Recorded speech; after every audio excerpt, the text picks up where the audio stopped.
Halo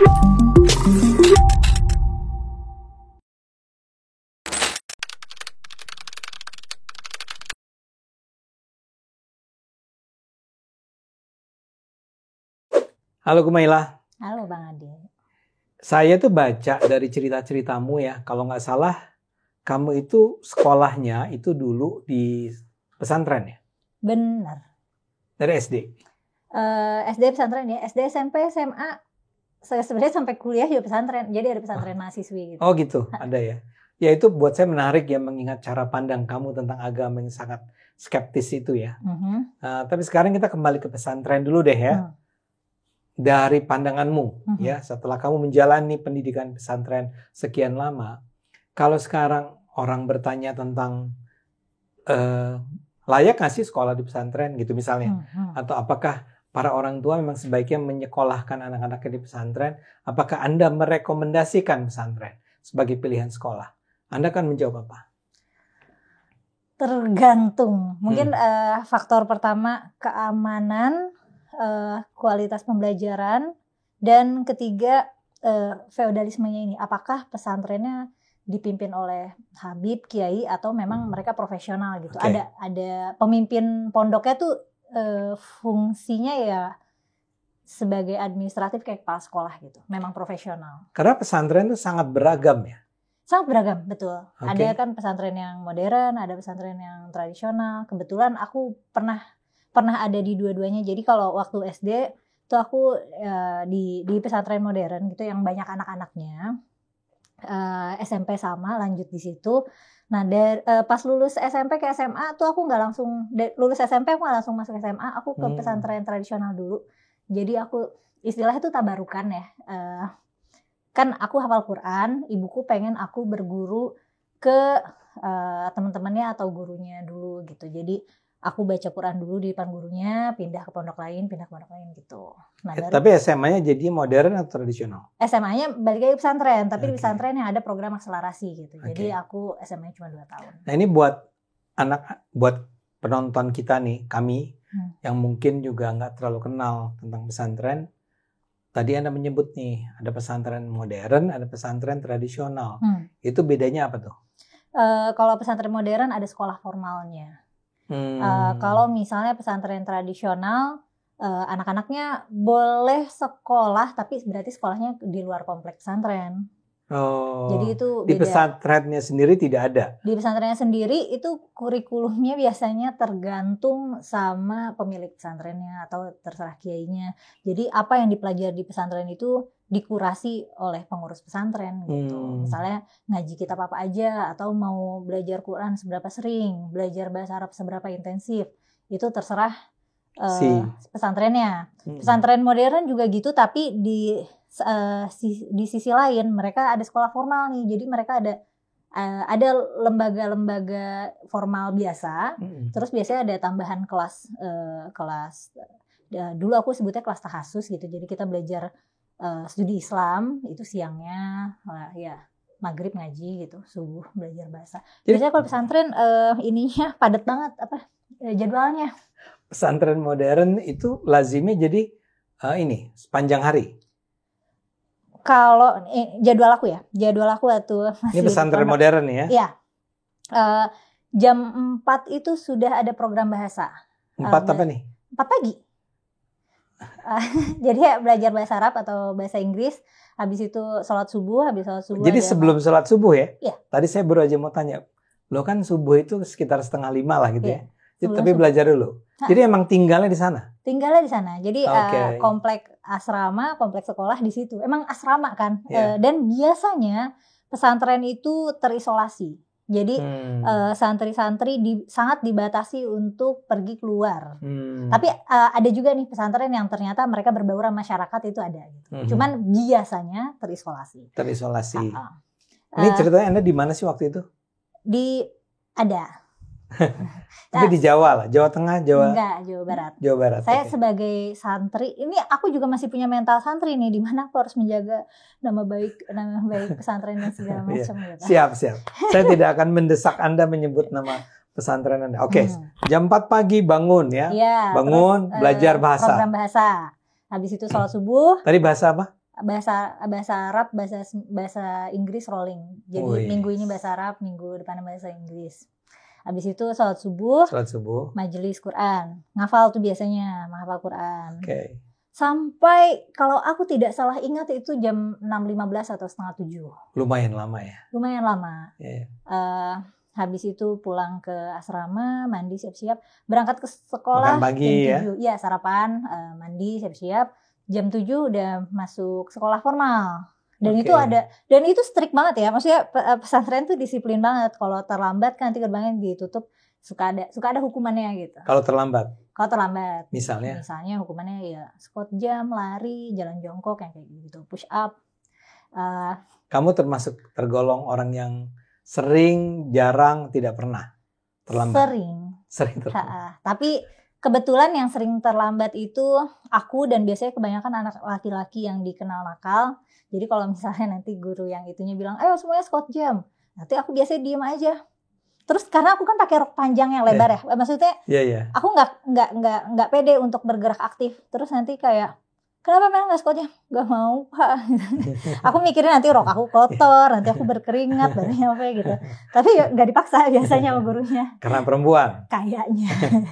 Karena perempuan. Atau kadang-kadang ada guru aku yang lewat gitu, Mela ngapain masih di luar gerbang? Udah Pak, biarin Mela masuk.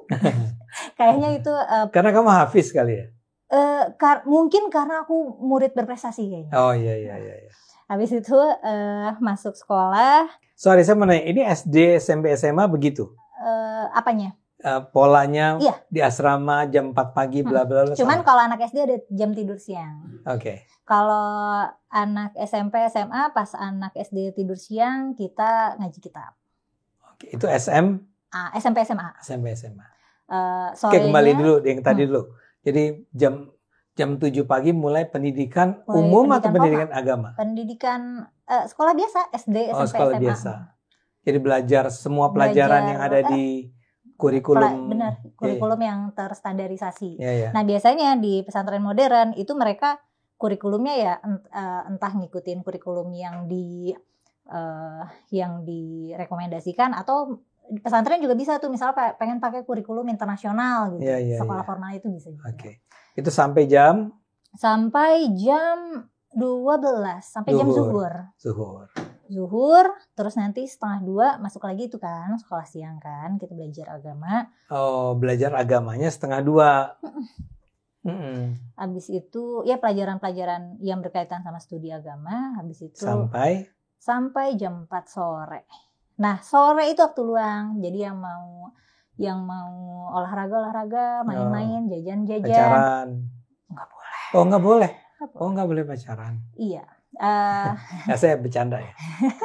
Ya pasti aja anak pesantren. Cuman iya ada aja, benar. Ada aja ya? Ada aja. Cuman nggak boleh, kalau ketahuan ya dipanggil, ditegur gitu. Jadi kalau misalnya ketahuan kayak surat-suratan gitu, ada surat disita, dipanggil, ditegur gitu. Oke. Kamu tuh sekolahnya laki semua perempuan? Perempuan kebetulan semua? di tempat aku ada laki-laki, ada perempuan. Jadi kalau sekolah kita ketemu laki-laki, cuman komplek asrama dipisah. Oh gitu. Kayak setengah-setengah lah ya? Setengah-setengah? 50% laki perempuan? Enggak? Atau lebih banyak perempuan? Atau lebih banyak laki-laki? Mungkin sebenarnya seimbang, tapi entah kenapa di kelasku, waktu aku di kelas akselerasi atau waktu di jurusan IPA, anak laki-lakinya sedikit banget ya. Dominan perempuan gitu. Tapi bisa jadi kalau secara rata-rata seimbang mungkin.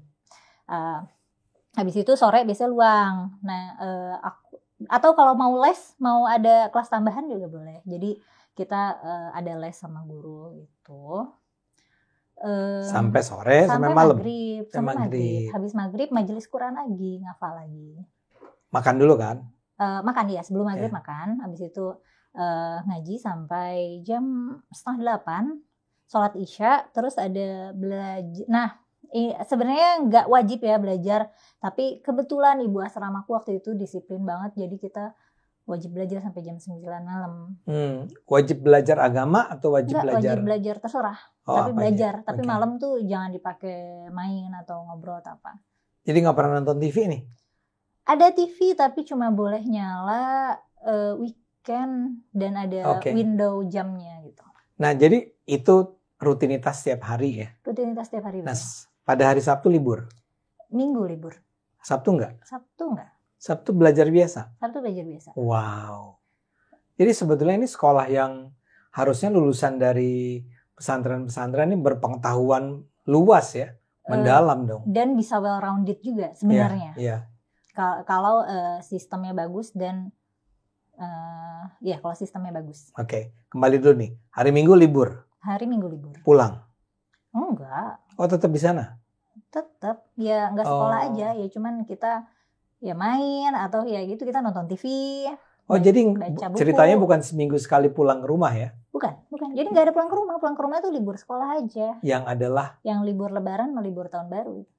Hanya libur Lebaran, libur Tahun Baru? Iya, libur tahun ajaran baru. Pokoknya kan setahun kan libur di kalender. Nah, kalau sekolah biasa sih enggak dong. 2 kali libur. Kalau sekolah biasa, ya kan ada semester. Iya, libur semester. Oh iya benar. Semester ya? libur. Ada libur semester. Ada kan? Iya. Jadi ada semacam 3 kali pulang ke rumah. Bisa jadi 3 kali. Ya, kamu kok bisa sampai lupa ya? Nah, karena kadang-kadang kalau liburan aku nggak pulang. Oh. Aku tinggal di rumah guru ngajiku. Iya. Jadi aku masih baca Quran. Kan masih penasaran. Iya. Terus guru ngaji aku senang aja kalau misalnya aku bilang, "Bu, aku nggak mau pulang ke rumah, aku mau di rumah ibu aja, boleh nggak?" Boleh ya. Oke. Nah, ini pesantren modern ya? Ini pesantren modern. Kalau pesantren tradisional kamu nggak tahu sama sekali? Tahu kan. Oh, tahu kan, kamu mengalami. Kalau yang pesantren tradisional? Nah, ini mungkin agak to be fair, pesantren tempat aku tumbuh, ini pesantren yang bagus ya, yang bagus, bersih. Yang modern tadi ya? Bagus, bersih, ya meskipun tidak sempurna gitu. Nah, tapi kalau di pesantren tradisional biasanya memang menyasar anak-anak yang tidak mampu afford sekolah formal. Oh. Jadi pesantren itu adalah cheapest alternatif. Iya.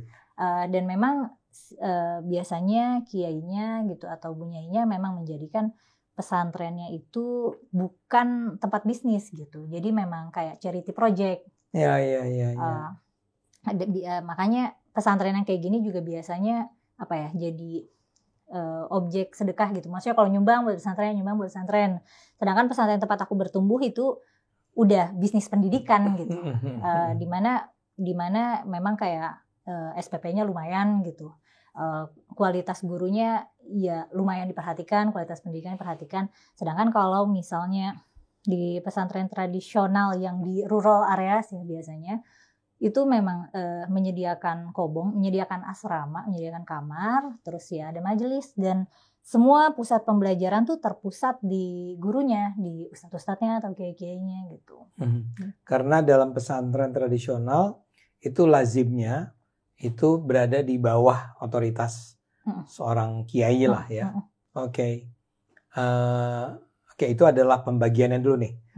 Dan si pesantren tradisional umumnya konsentrasi pendidikannya adalah ilmu agama. Ilmu agama, betul.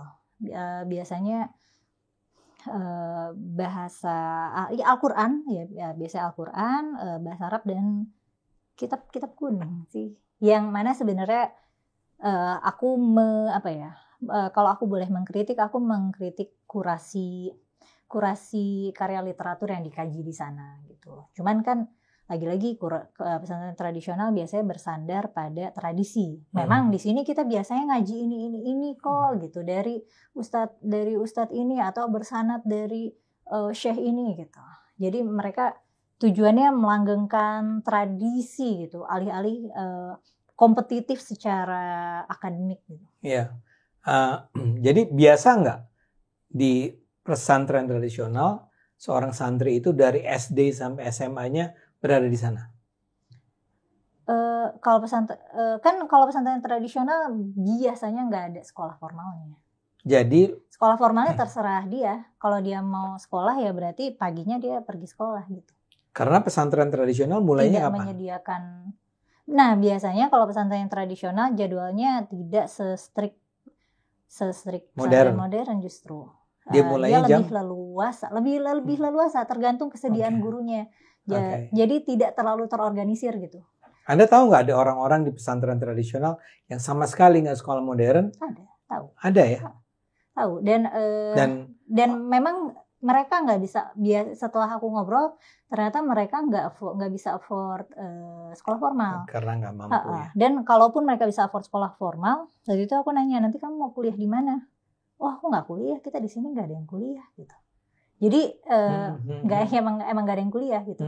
Opsi termurah yang bisa mereka ambil ya memang pesantren gitu.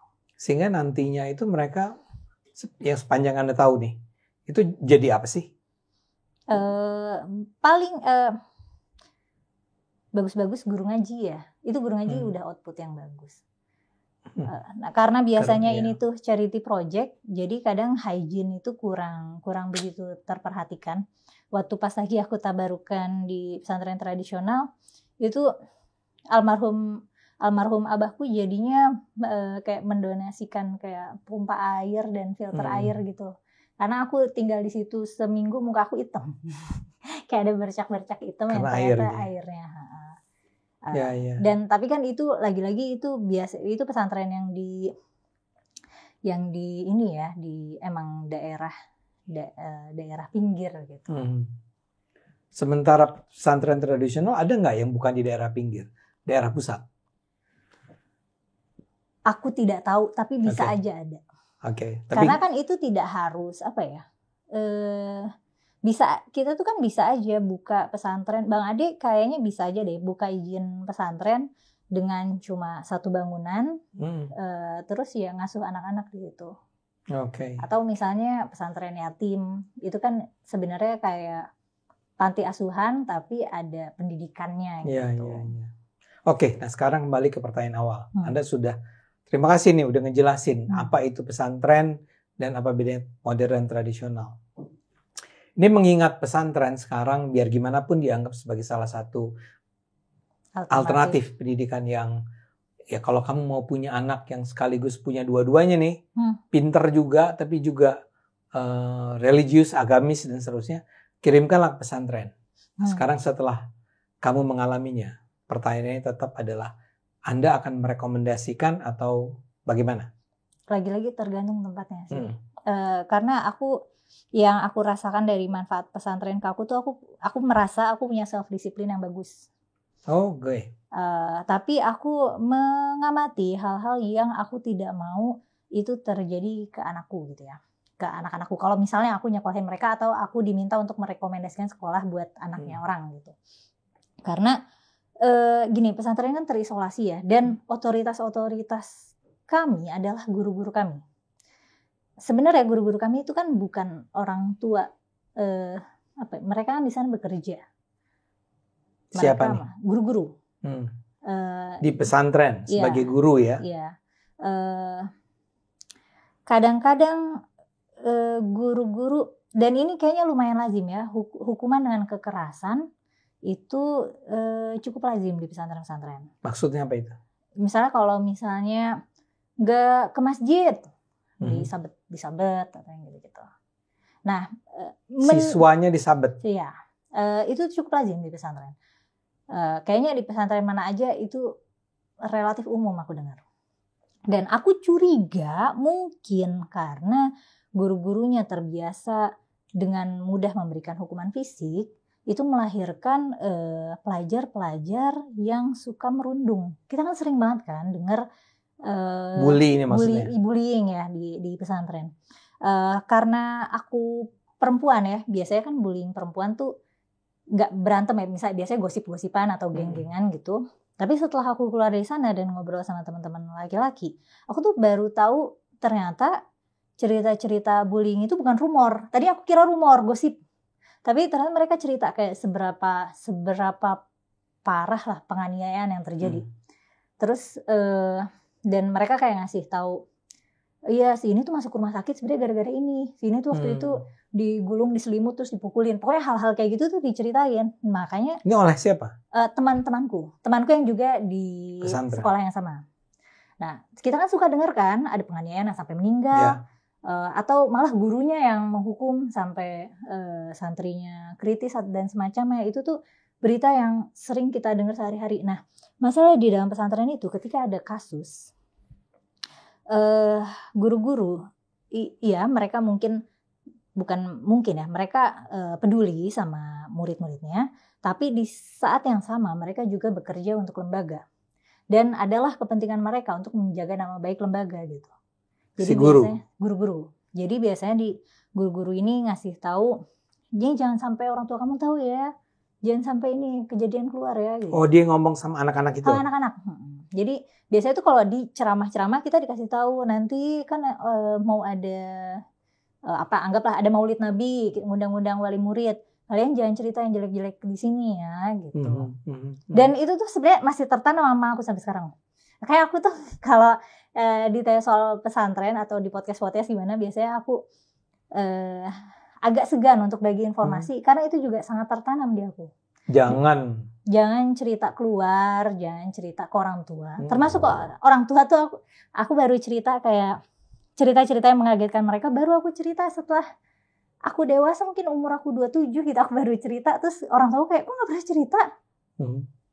Oh iya, itu kan harusnya boleh aku ceritain gitu. Tapi dari sejak kecil aku dilatih untuk tidak menceritakan hal buruk yang terjadi di dalam. Dan aku rasa itu juga yang terjadi di pesantren-pesantren. Ada kan suatu kasus di mana temannya itu meninggal atau masuk rumah sakit atau gimana, dan santri-santri tidak ada yang memberi keterangan ketika itu diinvestigasi. Dan itu pattern yang umum dalam kasus-kasus kekerasan di pesantren ya. Dan masalahnya pelakunya bukan cuma sesama murid, kadang-kadang guru juga. Nah, bisa jadi guru-guru ini keenakan nih hukum, maksudnya terbiasa. Kan orang tuanya jauh, udah gitu udah mah itu lazim. Udah gitu orang tua mereka jauh, jadi mereka merasa aman untuk abuse anak-anak gitu. Dan karena ini anak-anak ya, pelecehan seksual kan juga jadinya mudah untuk dilakukan guru-guru atau bahkan kiainya gitu. Karena anak-anak ini gak ada orang tuanya jauh gitu. Paling jenguk 2 minggu sekali, sebulan sekali gitu. Dan anak-anak pesantren dilatih untuk patuh pada guru-guru, patuh pada kiai terutama. Sangat patuh, tapi tidak seaneh kayak kalau Bang Ade lihat ada tuh pesantren yang santrinya tuh kalau mau salaman mereka jalan jongkok gitu. Jadi mereka tidak ada yang berani berdiri. Itu kan ada yang kayak gitu. Ada. Aku nggak sampai seganjil itu, tapi sangat-sangat menghargai guru, terutama kiai itu iya. Dan setelah aku dewasa sekarang, kan sekolahmu tanpa kiai. Sekolahku ada kiai, tapi tetap dikelola profesional. Meskipun ada pengelolanya sebenarnya anak-anaknya Pak Kiai. Tapi kiainya tuh bukan jadi sentral pesantren gitu. Ketika kiainya wafat pun pesantren baik-baik saja. Nah, masalahnya kan kalau pesantren yang kiai centered ini, kalau kiainya meninggal biasanya pesantrennya nggak sustain gitu. Nah, sekarang di sekolahmu atau di sekolah pesantren modern, kepatuhan kepada kiai yang tadi kamu sebut, itu juga dilakukan kepatuhan terhadap guru juga semacam itu? Iya. Oke. Jadi apapun yang dikatakan guru, apapun yang dilakukan guru, itu tidak boleh dilawan, tidak boleh ditentang, harus diterima, bahkan tidak boleh disampaikan ke orang lain. Ada tuh kitab kayak kitab rujukan utama santri biasanya, itu kitab Ta'limul Muta'allim, itu kan kayak adab belajar mengajar. Itu tuh dikasih tahu dengan sangat detail kayak gimana harus ke guru tuh gimana. Misalnya? Soal apa ya? Gak boleh banyak nanya. Itu juga. Gak boleh banyak nanya? Gak boleh banyak nanya. Itu ada aturannya? Ada aturan. Aku gak tahu gimana jauh implementasinya ya. Tapi yang namanya adab terhadap guru itu sangat diingatkan terus-menerus gitu loh. Ya gitu. Jadi takzim banget sama guru, dan kita nggak akan patuh tunduk gitu. Karena memang kayaknya tujuannya membentuk anak-anak yang patuh, yang mudah diatur. Karena kan ini kan disiplinnya tinggi nih. Gitu. Ini juga berlaku, kalau tidak salah, saya pernah dengar bahwa senioritas itu juga sangat dijunjung tinggi di pesantren. Nah iya, biasanya perundungan itu kan dilakukan oleh kakak kelas ke adik kelas gitu. Dan itu kayaknya relatif berlaku di mana-mana deh. Dan di mana apa nih? Enggak di mana-mana. Di pesantren secara umum terutama ya. Ya, karena aku ngomongin pesantren. Yeah. Cuma kan biasanya di sekolah-sekolah biasa juga begitu kan. Masalahnya ada senioritas. Meskipun nggak tahu seberapa intensnya masalahnya sama pesantren. Kita tuh tinggal bareng kan di asrama beberapa orang. Jadi anak, misalnya gini, anak yang dirundung di sekolahnya, itu kan dia pulang sekolah bisa pulang ke orang tuanya. Kalau misalnya anak yang dirundung di pesantren, dia nggak pulang, dia tidur di sekamar yang sama seperti orang yang merundungnya. Dengan si seniornya? Seringnya seniornya gitu. Dan mungkin aku juga cerita ya, kadang anak-anak yang masih kecil banget gitu, itu juga kan dirundung. Dan kalau aku mencoba mengingat lagi, guru-guru juga tidak menindak tegas, yang mana aku curiga bisa jadi karena sudah biasa begitu. Jadi kalau terjadi perundungan, terjadi bully, pelaku bully itu tidak akan terkena tindakan indisipliner gitu loh. Iya, mungkin ada, cuman bukan tindakan disipliner yang berarti gitu, yang membuat dia berhenti. Jerah. Karena udah biasa aja memang. Karena biasa aja, dan kayak guru-gurunya tidak sepeduli itu. Dan guru-gurunya juga diperbolehkan untuk melakukan kekerasan anyway gitu. Karena udah nih terjadi beberapa kali, ada yang misalnya bonyok lah atau terluka atau gimana, gurunya seolah tidak mendapat nggak mendapat pendisiplinan apapun juga gitu. Sorry, itu bonyok akibat senior atau bonyok akibat guru? Iya, bisa senior, bisa guru gitu. Guru bisa bikin bonyok siswa? Iya, dan aku rasa ini juga termasuk apa ya? Ini teman-teman penonton kalau misalnya ada yang tahu kultur yang berbeda di pesantren bisa bantah aku. Tapi menurut pengamatanku yang terbatas, itu fenomena umum gitu. Guru-guru menghukum dengan kekerasan yang kadang bisa jadi kelewat batas gitu. Nonjok gitu, nendang. Nyabet. Biasanya nyabet sih. Nyabet pakai apa? Atau pakai apa aja, pakai rotan, pakai sarung, pakai kayu, atau hukuman-hukuman kayak misalnya direndam di air atau apa gitu lah, hukuman fisik gitu. Direndam di air kan mungkin maksudnya baik nggak? Kenapa? Enggak. Saya bercanda tadi. Emangnya maksudnya kantong teh. Nah, kamu sendiri pernah mengalami bullying? Iya. Bullying iya, kekerasan sebagai hukuman juga iya, dan aku rasa pasti kebanyakan santri juga pernah mengalami deh. Maksudnya meskipun mereka disiplin atau baik atau berprestasi, maksudnya pada momen-momen kan ada juga, misalnya lagi malas ke masjid atau lagi nakal gitu, cabut dari sekolah, kan ada aja momen. Itu akan mengalami itu. Kayak kemungkinan ngalamin deh. Kalau misalnya enggak, bentar, aku lagi mikirin ada nggak yang enggak. Bisa jadi ada teman sahabat kecilku, dia patuh, baik, pendiam, tapi dia sering dihukumnya karena suka main sama aku gitu. Jadi misalnya kayak pulang sekolah, kita ke warung itu, misalnya ke suatu warung yang berada di luar komplek, sehingga kita harus keluar diem-diem gitu, entah manjat tembok, entah lewat itu sawah. Itu nggak boleh. Itu nggak boleh. Dan kita ke warung terus pulangnya ketahuan, jadi dia dihukum. Gitu. Dua-duanya. Tapi sebenarnya kalau dia nggak temenan sama aku, kayak dia nggak bakal kepikiran untuk jajan ke warung yang berada di luar komplek gitu. Emang kamu itu membawa efek terhadap. Begitu kata orang tua teman-teman dekatku. Padahal kamu adalah mahasiswi atau siswa berprestasi ya? Sayangnya iya, kayaknya mungkin itu dilemanya pesantren juga. Karena pernah ada masa di mana, jadi kan kayak majalah, kaset, komik itu kan nggak boleh. Waktu itu ada razia, dan yang paling banyak dirazia adalah barang punyaku gitu. Jadi komik-komik aku dan kaset dulu tuh kaset pita diambil kan, disita. Nah habis itu weekendnya ibuku datang terus nanya, loh kok rak buku kamu kosong gitu? Iya disita gitu. Iya baca komik itu nggak boleh, baca majalah itu nggak boleh. Kebetulan aku dulu waktu remaja langganan kayak majalah fashion gitu. Abis itu ibu aku marah-marah ke kantor pimpinan gitu, kayak kenapa disita gitu. Karena ibu aku tahu aku tuh nyisihin uang jajan buat beli komik gitu. Terus bilang nanti ganggu belajar. Ini komik apa sih?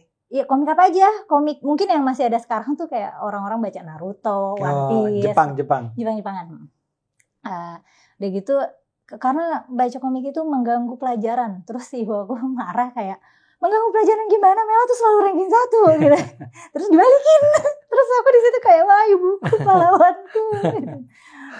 Nah tapi jadi konflik juga karena yang dibalikin cuma barang-barang aku. Terus jadinya guru-gurunya bilang, ya kalau kamu ranking 1 terus baru dibalikin gitu. Dan akhirnya dibalikin. Yang punya aku dibalikin gara-gara ibuku komplain gitu. Karena memang kamu juara kelas terus. Iya, cuman kan peraturannya kan tidak boleh. Iya. Tidak, kalau aku nggak bakal appeal ke kantor. Oh, meskipun ada pelanggaran yang aku konsisten melanggar, yaitu memakai sepatu hitam. Jadi kan kita sepanjang hari pakai seragam, Bang Ade. Kecuali sore di waktu luang itu. Jadi pakai seragam sekolah terus kan. Jadi menurut aku ruang aku bisa berekspresi adalah sepatu. Kemudian ada peraturan semua harus pakai sepatu hitam. Aku nggak mau. Jadi setiap aku berangkat sekolah, sepatu aku disita. Aku pulang nyeker, besok pakai sepatu yang lain. Sampai sepatuku habis. Ya udah aku setiap hari sekolah nyeker. Tapi kayaknya lama-lama aku juga kakinya jadi kayak kapalan gitu ya. Iyalah. Jalan kaki. Dan guru-guru juga nggak peduli. Maksudnya aku udah minta, Pak sepatu saya boleh dibalikin nggak? Enggak. Ya udah akhirnya. Jadi nggak dibalikin? Dibalikin pas liburan sekolah. Pas pulang. Jadi sepanjang itu kamu tetap nggak pakai sepatu? Ya karena kakiku jadinya kapalan, aku nyerah, aku beli sepatu hitam. Akhirnya. Dan guru-guru bilang, tuh kan. Iya. Dan awalnya tuh mereka masih marah-marah, masih notice gitu. Ya Allah Mela, kenapa gak pakai sepatu sih nak? Kenapa gak pakai sepatu? Gak mau, aku cuma mau pakai sepatu yang berwarna. Ya. Tapi ya lama-lama mereka ngelihat aku nyeker biasa aja. Udah gak peduli lagi. Itu tindakan aktivisme aku sudah tidak berarti apa-apa. Akhirnya aku ini artinya ini menjelaskan bahwa pemberontakan Mela ini memang dari dulu. Jadi kalau sekarang dia begini nih, ya memang dari dulunya juga begitu. Sekolahnya mengajarkan dia begitu. Enggak lah, sekolah aku mengajarkan untuk... Bukan, mengajarkan tuh artinya bukan mengajarkan di kelas. Tapi itu membuatmu merasa harus memberontak terhadap apa yang dipaksakan ke dalam diri kamu kan? Enggak tahu deh. Oke. Ya, sebenarnya kita mau ngobrol lebih panjang. Terutama dalam soal... Anda sudah menjelaskan secara cukup ilustratif nih tentang cara pergaulannya, hukumannya, bla bla blanya. Tapi salah satu yang terpenting sebetulnya buat sekolah sih adalah kualitas pembelajaran, kualitas pendidikannya, materinya, segala macam. Cuma kalau itu harus kita bicarakan sekarang, saya takut jadinya kita terpaksa menyempitkan waktunya. Jadi nggak cukup waktu untuk membicarakannya. Tentu Anda mungkin merasa perlu untuk menyampaikan secara lebih dalam, ya. Jadi yang bagian itu kita tunda dulu ya. Boleh. Nah, yang sekarang ini kembali ke pertanyaan awal. Dari cerita semacam itu, kan kamu selalu bilang, kalau saya tanya, direkomendasikan nggak? Jawabanmu adalah tergantung. Nah, sekarang nggak usah tergantung deh. Kalau tipe sekolahnya itu adalah seperti yang kamu jalani, yang kamu pernah alami itu. Tidak, karena opsi yang lebih baik masih banyak. Meskipun aku nggak bilang sekolahku jelek ya, tapi opsi yang lebih bagus lebih banyak. Alasan pertama, kenapa kamu mengatakan itu tidak direkomendasikan? Alasan pertama keamanan. Pertama keamanan. Kita anak-anak tuh tidak selalu diawasi oleh guru-guru, dan guru-guru juga tidak diawasi. Jadi rasanya akan sulit bagiku untuk mempercayakan anakku atau atau ponakanku atau siapapun gitu yang aku pedulikan untuk aku taruh di tempat itu gitu. Unless itu adalah tempat terbaik ya. Maksudnya aku tahu dengan pasti kredibilitasnya gitu. Kesan saya saja dari tadi adalah bahwa contoh sekolahmu adalah menurutmu adalah sebuah contoh sekolah pesantren modern yang relatif lebih baik dari kebanyakan sekolah. Dibanding aku kan pas lagi aku kuliah, teman-teman aku tuh semuanya lulusan pesantren. Dan kalau mau ngebandingin sama dari cerita-cerita kami aja sih ya, aku masih ngerasa sekolahku bagus secara kualitas pendidikan tuh oke. Mungkin juga karena memang target santrinya, karena kiainya orang Betawi ya, jadi target santrinya emang anak-anak orang Jakarta. Itu tuh di Jawa Barat sebenarnya, tapi santri-santrinya isinya orang Jakarta gitu. Ya mungkin karena itu masih ada quality control yang oke gitu. Nah, oke. Pertama adalah soal keamanan. Ada soal lain nggak? Maksudnya tadi kan kualitas pembelajaran. Oke. Kita nggak bicara tentang substansi dulu. Kita bicara tentang pertama keamanan itu kan nggak ada hubungannya sama soal kualitas pendidikan itu sendiri ya. Selain keamanan ada masalah lain nggak? Feodalisme. Masalah tunduk pada otoritas secara unreasonable. Dan kata lain, jadi anak-anak mudah di-abuse oleh guru-gurunya atau kiainya. Makanya aku tuh nggak aneh kalau dengar ada cerita misalnya siapa dilecehkan oleh ustadznya lah atau dilecehkan oleh kiainya. Karena memang anak-anak tuh dilatih untuk sepatu itu. Jadi kayaknya kalau gurunya nyuruh buka baju gitu ya dia buka gitu. Dan kata lain gini, kalau sekarang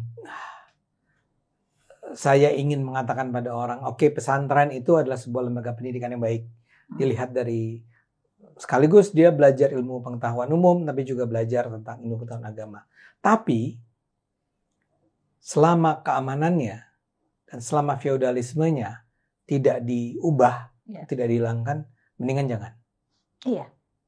Tapi kalau misalnya kita tahu nih, kan aku pernah survei juga nih pesantren boarding school Islamic boarding school buat keluargaku, dan ada kok yang setidaknya ketika survei atau ketika aku wawancara aku rasanya bisa percaya gitu. Dan itu biasanya yang skala kecil ya, maksudnya pesantren modern yang santrinya tidak terlalu banyak gitu, bukan 500 orang atau 1000 orang gitu. Tapi tetap sepanjang hari nginep di situ, boarding school bla bla bla, itu masih bisa ya.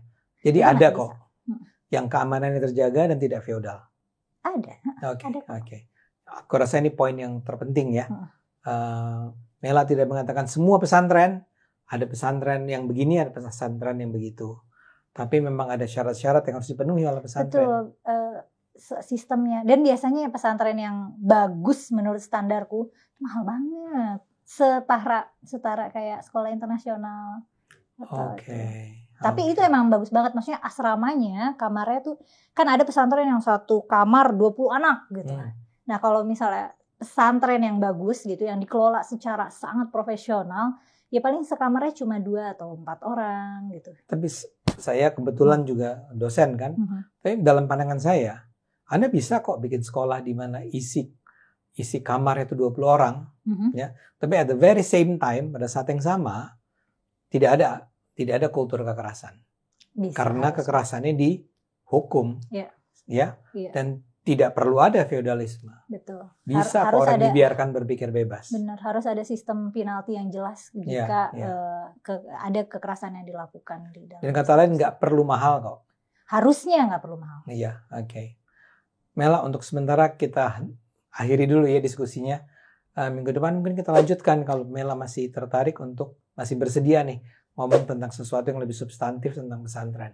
Oke? Oke, Bang. Nonton, terima kasih.